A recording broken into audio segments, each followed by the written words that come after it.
Family, welcome to another episode of Financial Freedom. I am your accompaniment on this journey and your host, Derek Brown. Thank you so much for tuning in. And as always, you can find us on Facebook and other streaming sites as well, like Roku, at The Hope TV. One word, same handle, at The Hope TV. Look, we have a wonderful show right now. One thing that's come up in the midst of this pandemic is that people have been getting retrained, going into different careers, really making a pivot in the midst of a pandemic. So once I came across this lady with a breadth of experience and experience in a pivot, I figured she would be a great person to interview on the show. And so we're going to be talking to a lady named Waukesha Stafford. And she made a pivot from being a nurse to now the president of a construction company. Her dream job was to be a nurse and went to school for it. And she ended up as the president of a construction company. And then she got an associate's in construction management, and another degree in business administration, another degree in accounting, another degree in business management. She's QuickBooks certified. She's Foundation certified. She is ready to go, but she's successful. She's intelligent, and she's someone we definitely got to hear from. Ladies and gentlemen, please welcome Waukesha Stafford. Hello there, Derek. How you doing, Ms. Stafford? I am doing great. How are you tonight? I'm good. Thank you so much. And like I said earlier, when we were talking before we even got started, as a woman like yourself, I'm sure you're busy. I'm sure you have other things to do. So thank you so much for making the time to be with us tonight on the show. Well, thank you. Thank you for allowing me to come before your awesome audience. And thank you for just giving me an opportunity to just speak of my experiences. It is truly an honor. Whether you know it or not, you are truly a well-famed person. Hope TV has really blast. They have made their debut and they have really stuck and stayed. So I'm just going to say we're looking forward to bigger and brighter things as you continue to grow. So again, thank you. Tell me more beautiful lies. Tell me more. I would not do that. I would definitely not do that. But one of my executive producers, Jennifer Carner, actually brought you to us, and I'm so appreciative of her. One of our other valuable team members, AC, facilitated so much. So whenever I'm given that kind of shine, I have to refer back to my team because they've been so good to me as far as allowing me to do this job the way that I can. So you just hit a milestone going back to your home city, doing something big. Tell us what that was. Well, I am from Macon, just like Pastor. And as you can tell with him, myself, I'm the same. I love my city. I do. Yes, I do currently live in Atlanta, but I love my city. And Macon has afforded me the opportunity to go back and actually rebuild my high school, my alma mater. Not only the high school, but the middle school, because they're right beside each other. About a $45 million project. And for a minority company, that is huge. And to just go back, walk the halls before we tore majority of the building down, it was a bittersweet moment. So I really enjoyed that. Thank you. Thank you for mentioning that. Definitely. That's beautiful. But it's a thing that you can go back to your home and actually make a tangible impact with a company that you're running. Like that's not everybody can say that. That's a wonderful thing. Go ahead. No, go ahead. Well, it is something different. It wasn't something I expected. If you would have come to me in my 20s and asked me or told me that I was going to be doing construction or even doing anything outside, I would have told you need to sit down somewhere because that was not me. So let's dig into that because one thing I saw in your bio that was so interesting is that you were a far cry from construction. And with so many people looking at different things and even starting online businesses and trying to figure out if they should leave their profession, even though you may have made your decision at a different time, I think the wisdom is still important when you're trying to make that pivot. You started off having your dream job as a child being a nurse. Tell us a little bit about that, and was it because that was all you saw, or what directed you down the healthcare field? It's one of those things that in the 70s and 80s, there were certain jobs that you looked at as those financially stable jobs. The health Ah, field okay. has always been that. Yeah. Additionally, I've always been that caretaker, Mm-hmm. attentive to people, attentive to detail, and I thought nursing fit that so well. Okay. I didn't want to be the doctor because I felt like the doctor was so, um, there was such a space between doctors and patients. So the nursing seemed very hands on, and I was so excited about it. And had gone into the part you don't know is that I had gone into the military.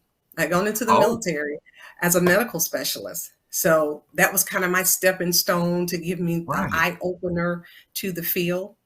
And Mm-hmm. so I was really excited coming out of the military, having been a medical specialist. It was just a stepping stone for me. So to go into nursing was something I just look forward to. I thought it was going to be a great job to stabilize my future Mm-hmm. and got there. And I'll be honest with you, Please the do. work was a little harder than I thought. To be Okay. honest, Okay. it was a little harder than I thought. But Okay. additionally, I was working for a construction company. And Mm-hmm. that was just that, that bridge to kind of maintain you while you're in school. So I Right. figured being in school, working, I'm good.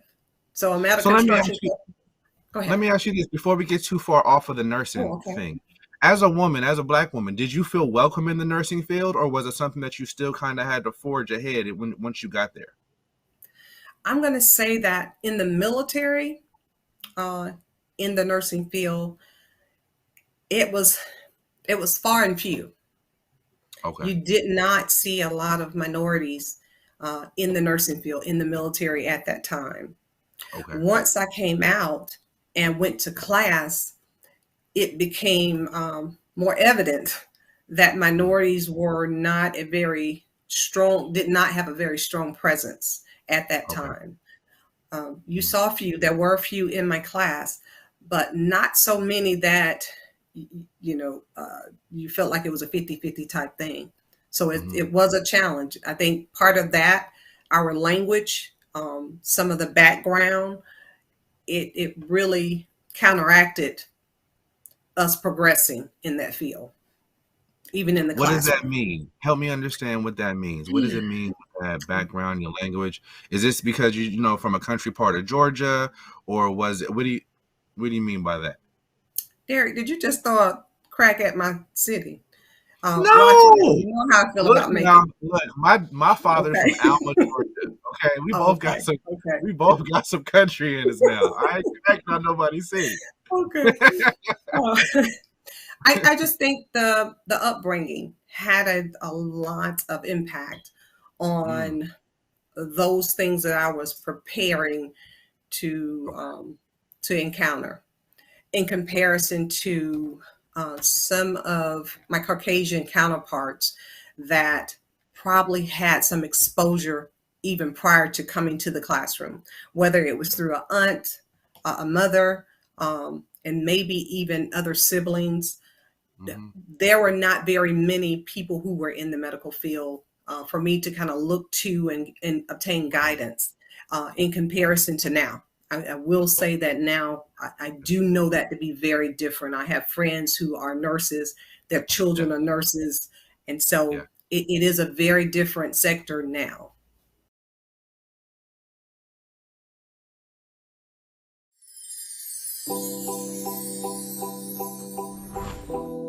Looking at those areas of how you became who you became, and then looking at what were all the influxes that interfered with all of the stuff. We don't like to do that. That's too much work, Selena. Sometimes you have to take it in small pieces, in small fragments. You can't just run through it and say, okay, let's merrily do this work. It'll be fun. No, it's not fun work. It's painful. But we have to do it to get through it.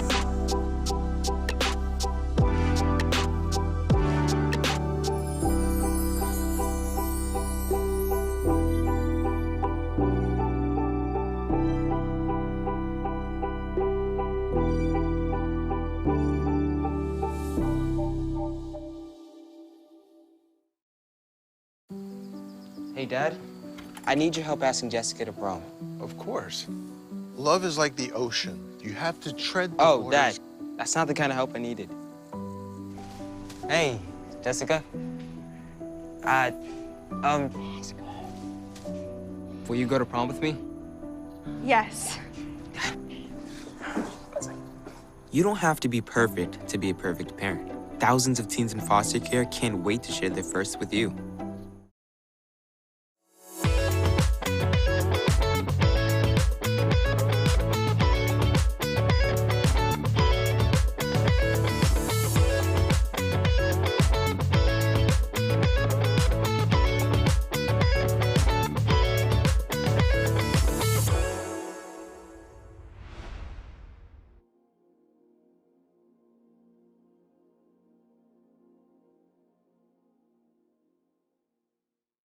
So what did you see as a child? What were you exposed to? And how did you get from not even seeing the nursing part? What did you see that you could be as a young Black woman in the South or in the military? Okay. What did you see that became an option for you? Was it the military thing was the only option that you felt? Well, honestly, yes. It was that or either obtain debt, by trying to go directly into school. So what I Got you. saw the military as a gateway to get me where I wanted to be. We did not have the money. We were a lower middle class family. Both my parents worked. They worked in a factory, Brown and Williamson, which was the factory for Macon at that time. Right. But we had not prepared.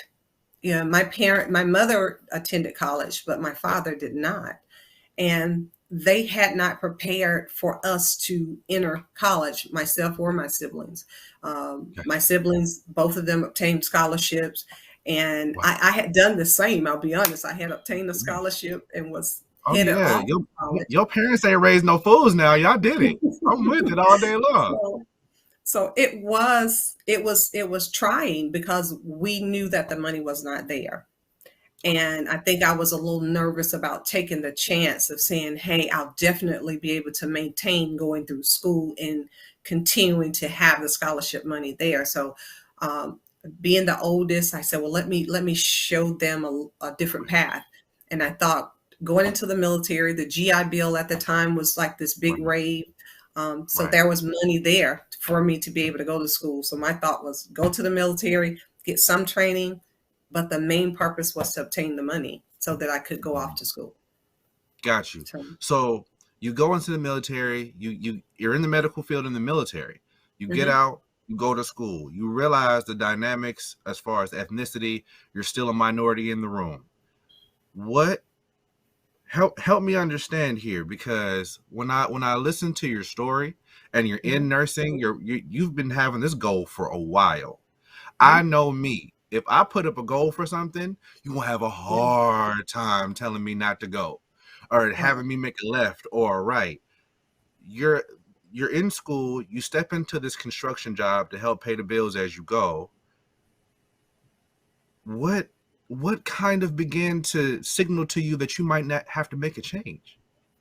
Have you ever had an opportunity to step into a classroom or a setting and the anticipation of gaining knowledge or gaining any type of wisdom was not something that you notated as you walked into the classroom? And you go into the classroom and you sit down, and there's this abundance of wealth of knowledge that comes to you, and you get excited. Well, that's what happened with me. I had this job that I'm just going to, was not interested. Matter of fact, I was the only one at the job. He had just hired. This company had just started. It had just started. I come in and I am the only office employee. I'm the receptionist. So I come in as a receptionist. I'm sitting there majority of the day by myself.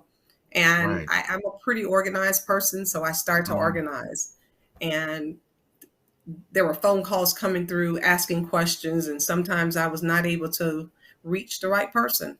So I Right. said, I do not like stuff lingering.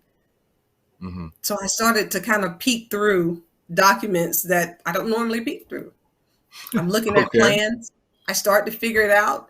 I've Okay. kind of always had that knack. It's about like sports, there's no sport that I have not conquered except for hockey. I don't understand hockey yet. I haven't figured it out. But everything Gotcha. else, no one had to tell me. So that's kind of the Hmm. way I took on construction.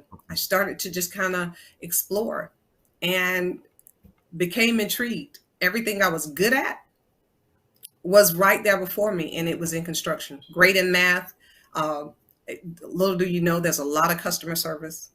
There's a lot Yeah, of interaction with people. I would imagine. And so my gift was able to flourish there. I was able to It's, nurture people. So, yeah.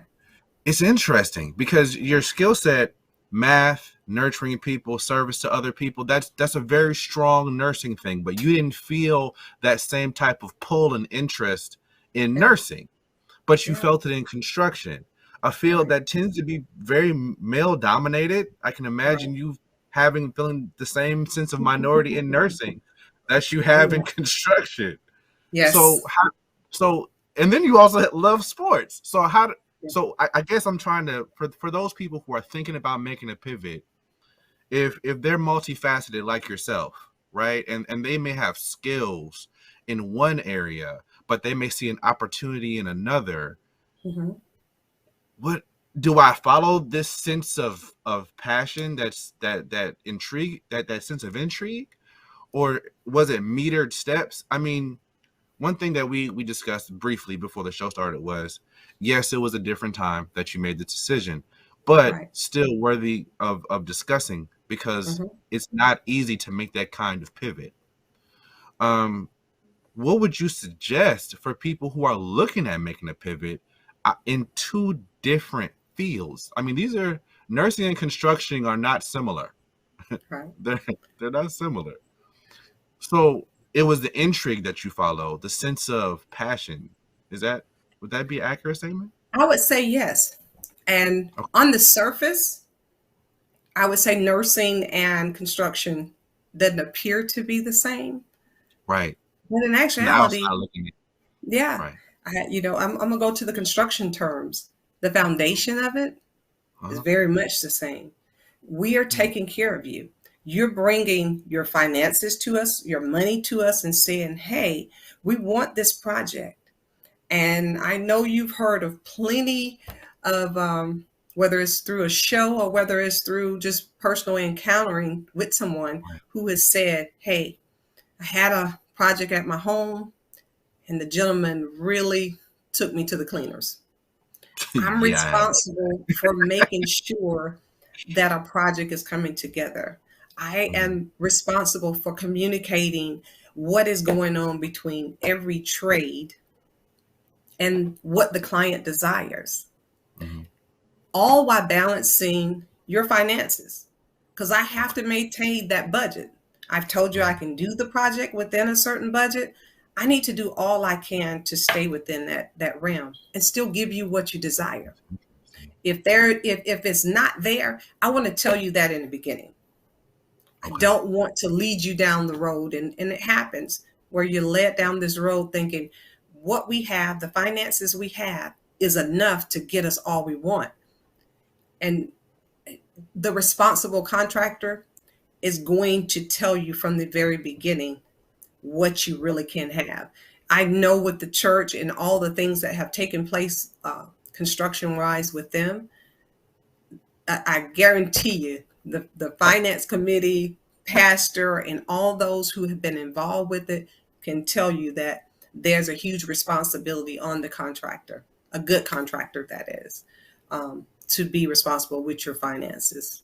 So And let me I say this before you go too much further, okay, because what I heard you say, and you correct me if I'm wrong, but there were transferable skills from nursing into contracting.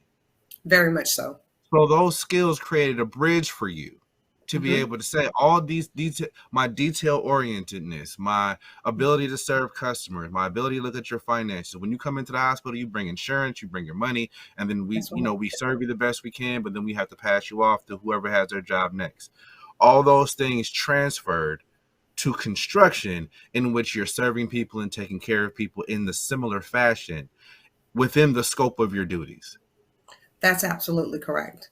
And I would offer the advice I would offer to any young person that has started on a path and they're really geared towards this path, but they're pulled or they see some interest somewhere else. I would tell them, do not turn your back on that. Don't turn your back on that. There's nothing wrong with exploring it. Okay. Don't do it solely because of the salary. Okay. I believe wholeheartedly, no different than with construction, it will come. Okay. It will come. If I am responsible at that job, I believe all those things will come. I started off as a receptionist, $7.50 an hour. Mm-hmm. And I don't make $7.50 an hour now. Okay. I mean, as a president, I hope not. Unless you are just a billionaire and you don't need the money and you really are doing this for the love. I hope you're not making $7.25 an hour. By no means. By no means. So, but I would just encourage our young people. And you're finding that out. I just listened to the Willie Moore Jr. show. And one of the things that they talked about is why more people are not returning to work. Right. It is because they are opening businesses. They are pursuing those things that probably have tugged at them the entire time. Right. And they're going to find that it's easier to pour into it. They're going to find that the hard work is worth it because guess what? It's been there. That tug has been there.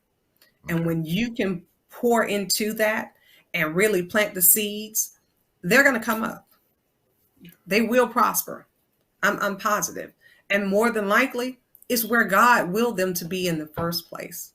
So many times it's us that, make those decisions. Just like me with nursing, I made it based off of financial stability, desiring financial stability. So.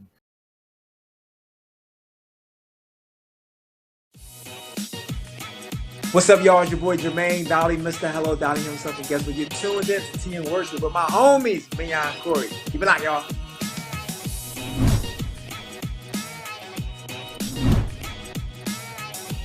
Hey, y'all, it's Candy West, and you're watching Tea and Worship with Mignon and Corey.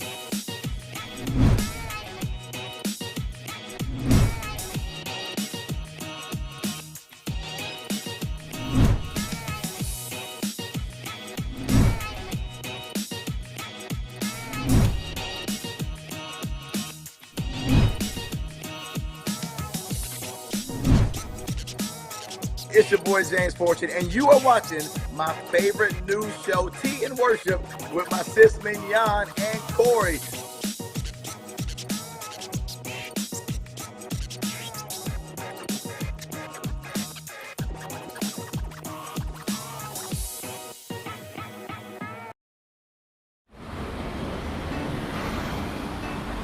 Hey, let's check out this park.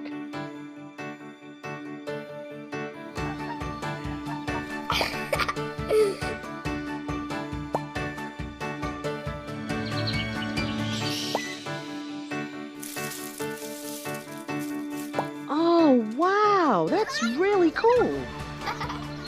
To find a great local park or forest near you, go to discovertheforest.org.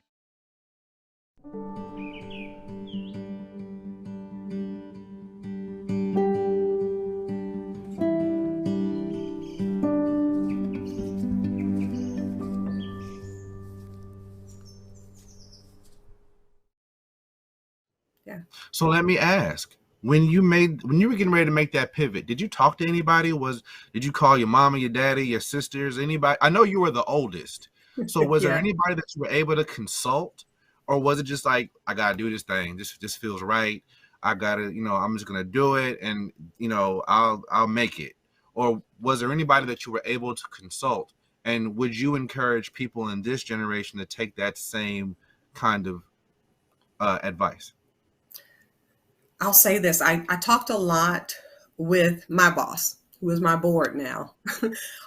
All right. I listened to his story, and he has an awesome testimony. Right. And he helped me to become at ease with making the decision, because I was concerned with what my mother would say. Do you know how much money you've spent, how much you've poured into this, and you're just going to walk away from it? And I had a mentor. She didn't know it. She didn't know she was my mentor. Okay. So I have to say mentor. Got it. She Got had it. no clue. I just would go and just little tidbits. I looked up to her. She was already in the construction field. She was a super woman. She did not look like me. She did not look like me. Okay. And so I did kind of, I took these moments to just pluck at her a little bit. Okay. And it wasn't until right before my appointment as president that she said to me, I saw it in you so very long ago. And she said, that's why I took the time to actually pour into you. So I would also suggest that let us not get too wrapped up in where the mentorship is coming from. And I just look at who's willing to pour into us, who's willing to, and of course, I didn't look at her just from the sole standpoint of her working in construction. I looked at her overall. Beautiful family, awesome husband, beautiful children. She was, and excuse me, the biggest thing is she loved God. I needed someone who was spiritually grounded too, because I was in a transitional moment too. So there were certain parameters that I started to look at. Didn't realize they were as important until later, but they were very important, because the advice that you receive from them usually is coming from their spiritual stance or their growth spiritually. So that made a huge difference for me too. Let me ask. So let me make sure I'm hearing you right. So you got ready to make this pivot. You took the time to talk to the people who were already there. One of them was the person who started the business, who is now your board. And, he gave you a little bit of advice, but it doesn't sound like he made up your mind for you at all. And then you got a mentor in that field, and you began to pluck gems from her after you kind of assessed that this person would be a healthy individual in your life. And then after you got that, it seems as if you kind of sat back a little bit more to kind of mull it over, and then you began to make more moves. And I have to add this, because the gentleman who is my board, he poured more into me. And when I say physically, he's the one that says, go get the degree in construction. Okay. He's the one that invited me to the meetings. And I'm going to use this term, and I hope I don't offend anyone. He brought me to the boys only meetings. So I had the opportunity to just listen and hear the conversations and hear how they were able to grow and even gain footholds in certain areas to be able to obtain those $40 million projects. Okay. Right. Because they don't just come. Trust me, they don't just come. They're structured in a manner to be able to push them into a certain company's lap. I like to say that. As much as we want to feel like it's a fair playing field and we can shape it and give you the picture of that, it's not always that way. So, but he really poured a lot into me as far as prepping me for what I would encounter. And as a minority female in a male-dominated field, I needed every bit of preparation. I've always had a little thick skin, but my skin had to become much thicker, trust me, to be able to maintain who I am. So I would remind any young person, don't expect just because you have the mentor in place or you have someone that's willing to walk with you that you're still not going to encounter. You will encounter some things. Mhm. It's the preparation, it's making sure that you're spiritually grounded and Mhm. understand that whatever he has for me is for me. It Okay. is for me. And I wouldn't do it solely for money. Okay. I love to encourage young people, don't do it solely for money, because money may take you down alleys that you may not know how to turn around from, or make a pivot, as you the word you used. Well, alleys So don't leave you a lot of room to pivot in the first place. they sure don't. They sure So don't. so speaking of that, one thing I also love, not only are you going back and building buildings in your home city, but you're also mentoring other girls, Yes. specifically looking at the Yes. construction industry. How Yes. important is it? And I hear it again in your story. How important is it was it for you to be able to see someone who took interest in you, and even just another woman in the industry that was able to Mhm. kind of take you under her wing a little bit? Well, I'll say I am a part of a program called Magic, Mentoring a Mhm. Girl in Construction. I love Gotcha. this program because when I tell you, majority of the young ladies that's in this program looks like me. Mhm. And I am all about pouring into them. I have an opportunity to uh, kind of give them different facets Mhm. of the construction industry. Um, we find sometimes with our younger generation, they figure it's from the classroom to management directly. And I've expressed to them, taking each step really does help, because Okay. it's going to help you, first of all, as a leader. So once you become that manager, you understand those that are around you in the steps that they're going through on a daily basis. Right. So to be able to mentor is one of those things that I think is vitally necessary for this next generation coming up. They are different in the sense that Google has become their friend, Right. mom and That's dad, right. and don't get me wrong, I battled it with my own child, Mhm. where I have had to tell her, if you open up Google to answer one more question, Google and I are gonna have it out, and you won't see Google anymore. So, but it's one of those things to help them to understand that there is someone that's here that wants to help you. We're not here to hinder you. And so I think that's one of the things that we need to, um, as those who are in the field, in any field that is, go Mhm. back, talk to our young people, help them to understand the path that you've taken, but not only understand the path you've taken, but also express to them some of the other paths that are available to them, because Mm. it's greater. There's no way I would have found magic in the 80s or the 90s. Okay. There were no females that I could put my hands on other than my mentor that was teaching and Mm. literally mentoring several young ladies at that time. So Gotcha. That sounds like it made a huge impact on your life. Just having those people who could pour into you as well, so that when you pivoted, you didn't pivot just completely blind. You took steps right, to find people who could lead you and guide you, and you had to be coachable. And right, that's one thing I have heard before, is that whenever you step on into a new level or a new place, you have to be okay with being an amateur again. So you that's may have right, had experience in the military as a nurse or a medical aide, and then you come out and you go to school in a place where you're familiar, and then you step off into a completely new zone, and then you say, okay, I need somebody who can teach me something about these things. I need to be coachable, I need to be available, I need to be willing to learn, I need to be willing yes, to listen to this advice, I need to be that's willing right, to come into this space and know that this space is gonna have just as many challenges as the nursing, even though I'm more passionate about learning in this space.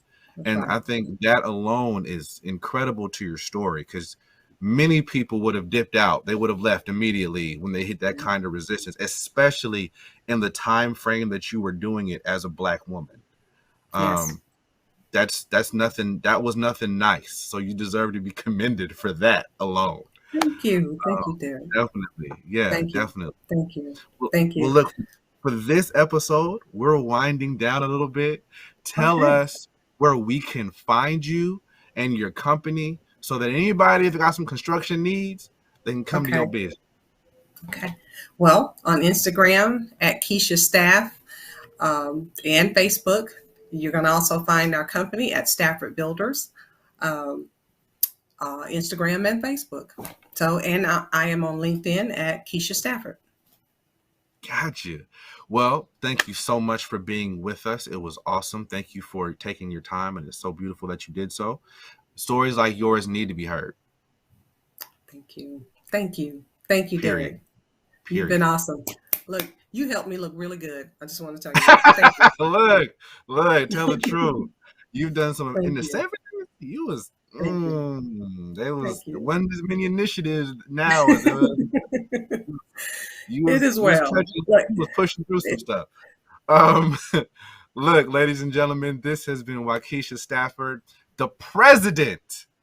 The president. I just want to drive that home a little bit. The president of Stafford Construction and Consulting. She is doing incredible things. Ladies and gentlemen, thank you so much for joining us. Please join us again, and we'll see you again next week. Other than that, be safe out there. Thank you.